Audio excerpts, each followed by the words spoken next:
Every night, the moon rises over Japan.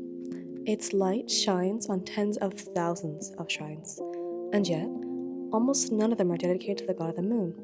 The sun has thousands of shrines, the fox, tens of thousands. Yet, in all of Japan, there's less than 10 shrines dedicated to any sort of moon god. The moon god's name is Tsukuyomi, a god of creation quietly forgotten. The moon god's name is Tsukuyomi, a god born of creation and then quietly forgotten. In Japan, the most important Shinto deity is the god of the sun, Amaterasu. She has a long history, and Japan's current emperors all claim to be directly descended from her. She is a key figure in many stories and folklore, and even the current flag of Japan has its roots in Amaterasu symbolism. Yet, her twin brother Tsukuyomi, who controls the moon and the night itself, is honestly a ghost. He appears in 2 stories written long ago and has almost no influence in the current modern age. Even though, if we go by the rules, he's one of the 3 most important gods in all of Shintoism, he's worshipped sparsely in really far-flung regions of the country. While Tsukuyomi may rule the night, in Japan's religious landscape, they are left quietly in the dark. Today, I'm going to go over every single bit of information I could find about this elusive god, and the reason why they could have disappeared from the record. If we go off historical texts, the only main reason he was banished from the other group of gods is that he's a murderer, but to be fair, a lot of other gods in Shintoism are. The story goes like this. Ukemochi, the goddess of food, held a feast. Though she was invited, Amaterasu was unable to attend, so she sent her brother Tsukuyomi in her place. He watched as Ukemochi, the goddess of food, began to create the feast, but he found her methods incredibly repulsive. She spit fish, rice, and deer from her mouth before pulling food out of all of her other orifices. Tsukuyomi was so horrified by her actions that he killed her then and there. When word reached Amaterasu, she was horrified and labeled her brother an evil kami who was unworthy of returning to the heavens. This separation of Tsukuyomi and Amaterasu is the mythological reason for the origin of the day and night cycle. For all of eternity, Tsukuyomi is destined to pursue Amaterasu across the night sky, running as far as he can without ever being able to reach her. Even during an eclipse, the sun will run for the moon. Japan has 2 major sources for anything history-related, the Nihon Shiki and the Kokiji. The Nihon Shiki is more factual style of history influenced by the Chinese, and the Kokiji is more of like a mythological history of Japan itself. In the Nihon Shiki, the more factual style of history, Tsukuyomi was the one to kill Ukemochi. However, in the Kokiji, the more mythological style history, a different god entirely, Susanoo, was the one responsible for killing Ukemochi. It should be noted that the Kokiji was written before the Nihon Shiki. In the Kokiji, the main source for anything mythological, Tsukuyomi does not appear at all after he's mentioned to have been born. The version that consists of him being a murderer is widely regarded as an alternate history written by someone after the fact. So we don't even know if this big incident which got him kicked out of the pantheon of gods was actual established history for a while or not. This would be kind of understandable. A lot of gods have dubious history, but he's one of the 3 major gods in this whole religion. His sister, incredibly famous. His other brother, incredibly famous. But him? There's no dedicated network of shrines dedicated to worshipping him. All the shrines that we do have are independent. There's also no historical cult and no mention of him anywhere else for how important of a god he is. And honestly, important gods not being in historical texts isn't actually that weird. You see, the most widely worshipped god in all of Japan, Inari, the fox god, appears exactly 0 times in any written historical mythology. In Japan, the moon is often celebrated, such as the lunar calendar, tsukimi, but none of this is related in Tsukuyomi in any way.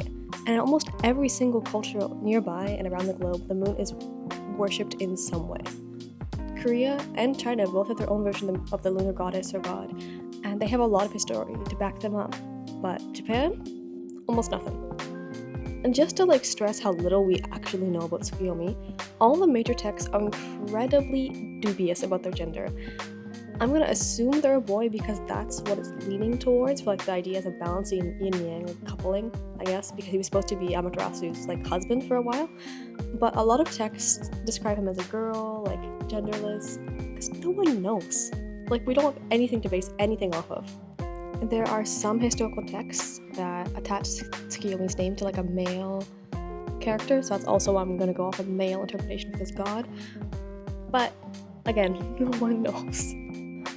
I did my own research on various parts of history for like 2 weeks for this, and I scanned every single scientific paper I could, and in all of history there is exactly one person that we know of who actually worshipped Tsukuyomi in any sort of meaningful way. Prince Shotoku was an ancient prince. He was very, very, very interested in art, beauty, and poetry. And he's also the only one we know of that actually worshipped Tsukuyomi. He considered Tsukuyomi the deity of order and beauty. Tsukuyomi's name itself means moon reading, which is thought to have been tied to the practice of people staying up late at night to read poetry by the light of the full moon. The prince, the first known Japanese writer who was obviously in love with poetry, took quite a liking to this god. He liked Tsukuyomi so much that he requested a shrine be built specifically for him so he could be together with Tsukuyomi in the actual life. And that is it. That is all we know. But like, there's no way that's it, right? Prince Shotoku was born about 100 years before the Nihon Shiki and the Kokiji were even written. So there was no like texts that mentioned Tsukuyomi in any way that were currently extant when this prince was born.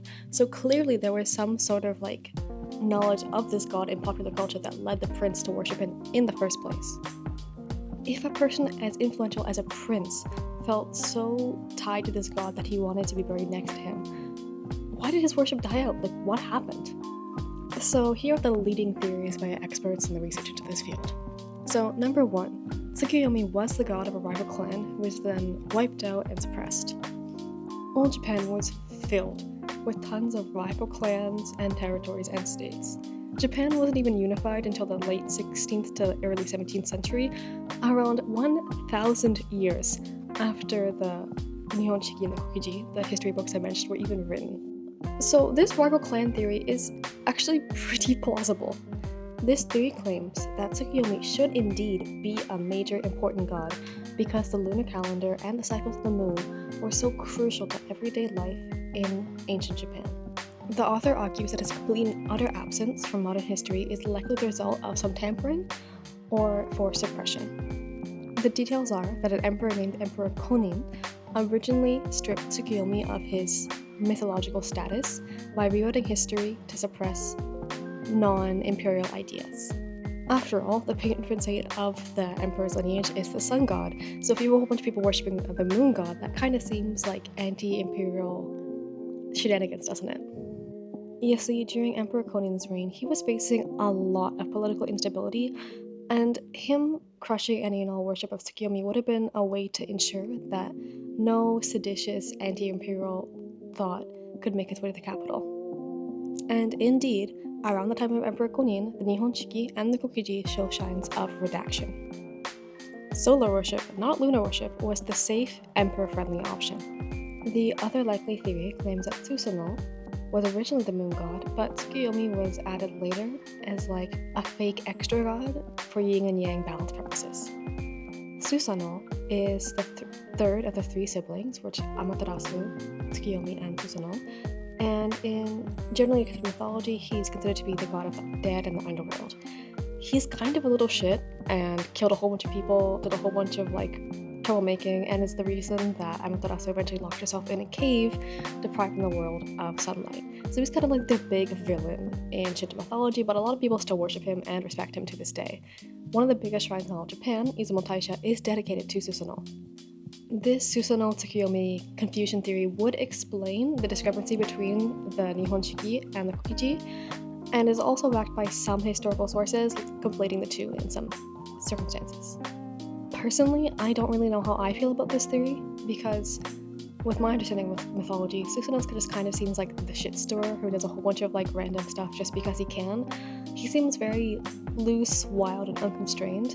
If you compare that with like the, poetry-loving, beauty-loving, like moon god, it seems a little bit too different for them to be the same god in my personal opinion.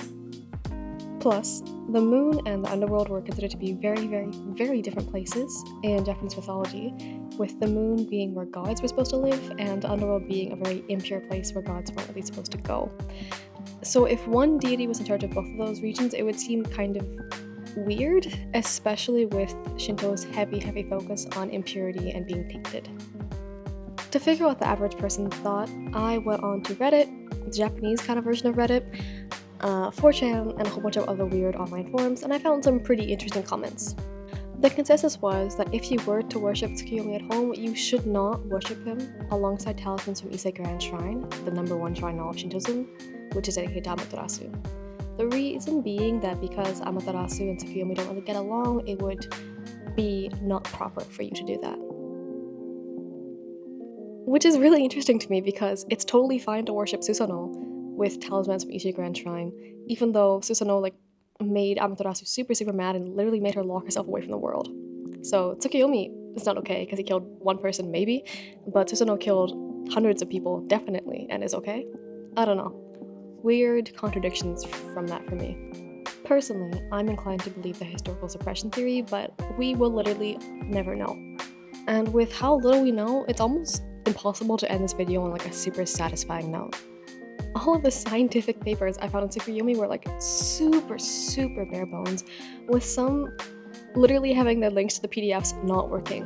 There's this one super promising paper by this dude who went into this whole compilation of everything we knew about Tsukuyomi, comparing him to other moon deities close by, and every single link I could find to the paper, even after I paid to access it, was a blank link to a PDF that was not uploaded. Yeah, I was really pissed about that one. There's currently a giant gap in research. I can only hope that someone's going to be as interested in this topic as I am in the future. So next time you look up towards the night sky, spare a thought for the forgotten god. See you next week. Sorry for the bit of the long break between uploads. It was Golden Week, I went on vacation, and I had a great time. See you guys every week from now on. Bye bye.